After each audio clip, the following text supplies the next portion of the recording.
నమస్తే. Welcome to Lakshmi film book. నియోజకవర్గం హిందూపురంలో సొంతిల్లు కట్టుకోవాలని నందమూరి నరసింహం ఎమ్మెల్యే బాలకృష్ణ నిర్ణయించుకున్నారు.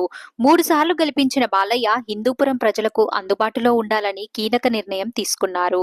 2014లో తొలిసారిగా ఇక్కడి నుంచి గెలిచిన బాలయ్య ప్రస్తుతం అద్దింట్లోనే ఉంటున్నారు. ఇన్నాళ్లు హైదరాబాద్లోనే ఉంటూ అవసరమైనప్పుడు నియోజకవర్గానికి వచ్చి కార్యక్రమాల్లో పాల్గొనేవారు. హిందూపురంలో సొంతిల్లు ఉండాలనే ఉద్దేశంతో సొంతిల్లు కట్టుకోవాలని నిర్ణయించుకున్నారు. దీనికి సంబంధించిన భూమి పూజ కార్యక్రమాలు శుక్రవారం జరిగాయి. బాలయ్య, వసుంధర దంపతులు పాల్గొని పూజా కార్యక్రమాలు నిర్వహించారు. మరిన్ని ఇలాంటి అప్డేట్స్ కోసం మన ఛానల్ ని సబ్స్క్రైబ్ చేయడం మర్చిపోకండి.